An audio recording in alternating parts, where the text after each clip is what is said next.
This video is sponsored by Edolam Builders. Italian neo realism. ഇത് കേൾക്കുമ്പോൾ പെട്ടെന്ന് ഓർമ്മ വരുന്നത് പണ്ട് സ്കൂളിലും കോളേജിലും ഒക്കെ പഠിച്ച കാര്യങ്ങളായിരിക്കും അല്ലേ? എന്നാൽ എന്താണ് ഇറ്റാലിയൻ നിയോ റിയലിസം? എന്തുകൊണ്ടാണ് അത് ബാക്കിയുള്ള സിനിമകളിൽ നിന്നും വ്യത്യസ്തമായത്? ഇങ്ങനെയുള്ള കുറച്ച് കാര്യങ്ങൾ നമുക്കിത് നോക്കിയാലോ?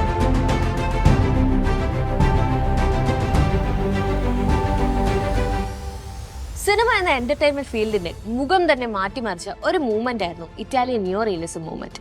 1940s-ന്റെയും 50s-ന്റെയും ഇടയ്ക്കാണ് ഇറ്റാലിയൻ നിയോ റിയലിസം മൂവ്മെന്റ് നടക്കുന്നത്. വേൾഡ് വാർ II ശേഷം ഇറ്റലിയിൽ നടക്കുന്ന സംഭവങ്ങളാണ് ഇതിനെ ഇമ്പാക്ട് ചെയ്യുന്നത്. 1940s-ൽ യൂറോപ്പിലും ഏഷ്യയിലും ഫാസിസ്റ്റ് ഭരണകൂടങ്ങൾ ക്ഷയിച്ചുകൊണ്ടിരിക്കുന്ന കാലത്ത് മിക്ക സിനിമാ പ്രവർത്തകരും പുതിയ കാല സിനിമയിലേക്ക് പോകുന്ന സമയത്താണ് ഇറ്റാലിയൻ നിയോ റിയലിസം സിനിമകൾ ജനിക്കുന്നത്. ദിനം പ്രതിയുള്ള ജീവിതത്തെ പച്ചയായി കാണിച്ചിരിക്കുകയാണ് ഈ റിയലിസ്റ്റിക് സിനിമകളിൽ. ഒട്ടും തന്നെ പ്രൊഫഷണൽ അല്ലാത്ത ആക്ടേഴ്സ്, സാധാരണമായ ലൊക്കേഷൻസ്, ഇതൊക്കെയായിരുന്നു അന്ന് ഈ സിനിമകളെ പ്രേക്ഷകരിലേക്ക് അട്രാക്ട് ചെയ്യിപ്പിച്ചത്. Vittorio De Sica, Federico Fellini, Roberto Rossellini എന്നിവരൊക്കെയായിരുന്നു ഇറ്റാലിയൻ നിയോ റിയലിസം സിനിമകളിൽ ഏറെ ചർച്ച ചെയ്യപ്പെട്ട ഡയറക്ടേഴ്സ്. രണ്ടാം ലോക മഹായുദ്ധത്തിന്റെ കാലത്താണ് ഈ മൂവ്മെന്റ് ഫാസിസ്റ്റ് പ്രത്യയശാസ്ത്രത്തിന്റെ ഉത്തരമായി വരുന്നത്.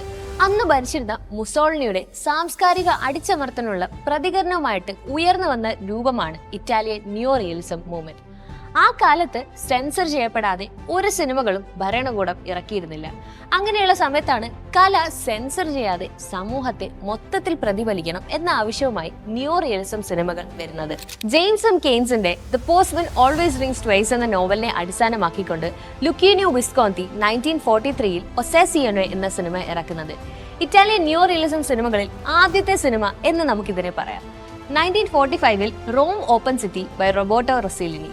അടുത്തത് വിറ്റാരിയോ ഡി സിക്കയുടെ 1948-ൽ പുറത്തിറങ്ങിയ ബൈസിക്കിൾ തീവ്സ്.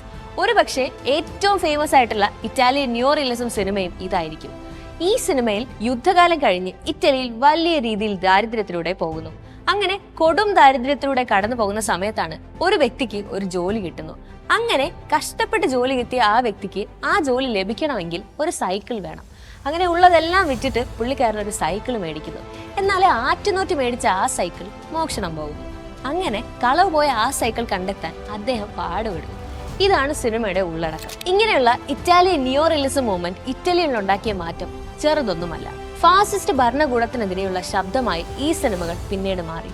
അങ്ങനെ ലോക സിനിമാ ചരിത്രത്തെ തന്നെ മാറ്റിമറിച്ച ഒരു മൂവ്മെന്റായി പിന്നീട് ലോക സിനിമയെ ഇത് മാറ്റി. ഇറ്റാലിയൻ നിയോ റിയലിസം സിനിമകളെ കുറിച്ച് ഒരു ഐഡിയ നിങ്ങൾക്കിപ്പോൾ കിട്ടിയില്ലേ? ഇങ്ങനെയുള്ള കൂടുതൽ വീഡിയോകൾക്കായി ഈ ചാനൽ ഫോളോ ചെയ്യുക.